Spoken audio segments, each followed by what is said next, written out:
Okay, here we go. I think so. Hi everyone, and welcome back to Winning the Game Business Live.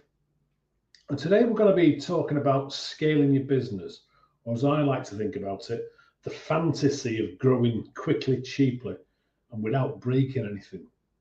Because when most people ask me, how do I go about scaling?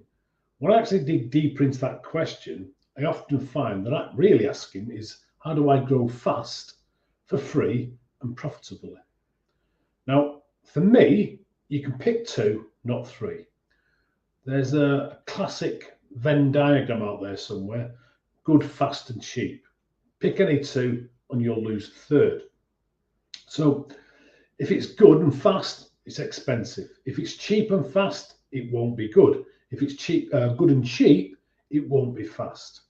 And scaling for me isn't about just about growing.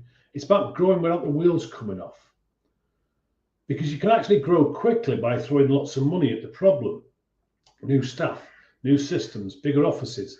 But real scale is about efficiency. It's growth that doesn't eat all your profit and take away your sanity. Now, here's a simple example. If you were to say be a software business, like many say in the world of Alex Hormozy, you spend millions up front to build something, then every customer costs virtually nothing. But if you're in the construction business or manufacturing or professional services, every new sale costs you something. The next project, the next house, the next contract, they're all going to take labour, materials, and management. So the game of scaling for a builder, say, in let's say the Chester area, just on the road from me, is nothing like the game for a tech startup in Silicon Valley. And I hate to burst the bubble, but nobody scales for free. No business of any real size got there using not only their own money. Every major company you can name, from Brewdog to Gymshark, have used other people's money at some point. Now that might be investors, it might be loans, it could be joint ventures. And if you don't understand the game of money, the one that bankers play, you're always going to be limited. And what I've found is the challenge that most people don't learn that game until they're desperate for cash. And by that point, the bankers don't want to lend it anyway. So here's the rule with regard to money. You borrow when you don't need it. You prepare before you grow. You scale by design, not by panic. Now, here in the UK, we've had a massive wave of acquisition taking place. HVAC companies, construction firms, even marketing agencies buying each other to get bigger. Now, some of those deals have flown, others have crashed and burned. And do you know what separates them? One word. It's one word that separates them: focus. The ones that succeed buy within their own lane.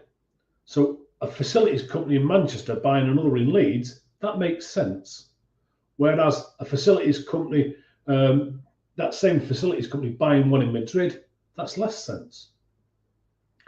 There's a real example of a firm that rolled up HVAC companies across the UK, and it worked because they stayed regional. They understood their market, they understood their customers, and they understood the staff culture.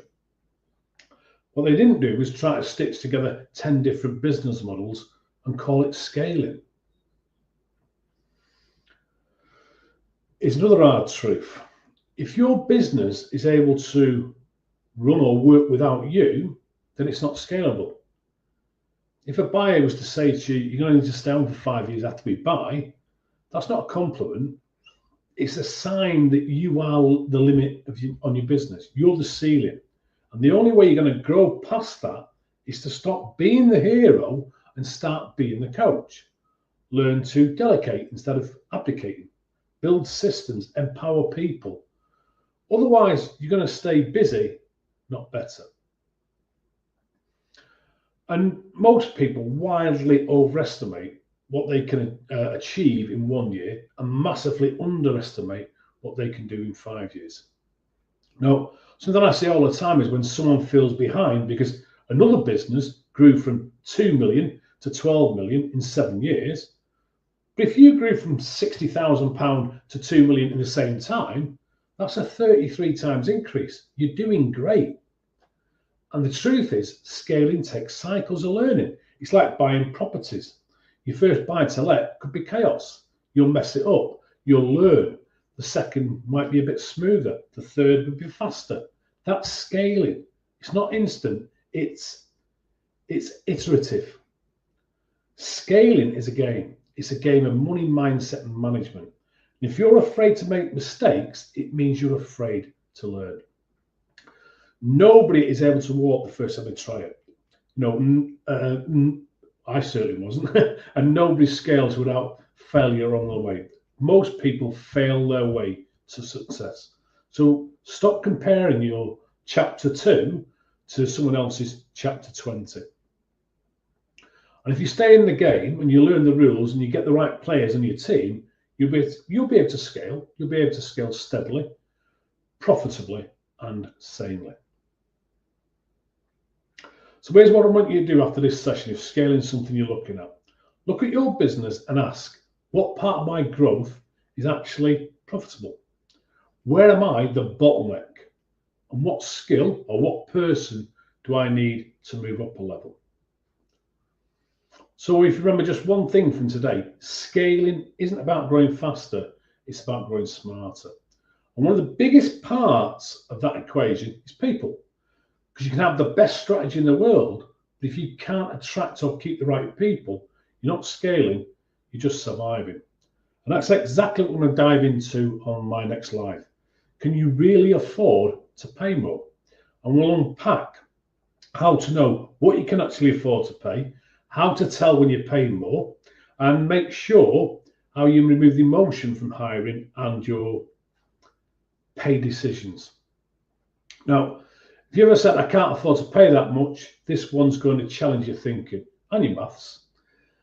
See you tomorrow, same time, same place, 3:30 UK time. Until then, make sure you keep winning this great game of business.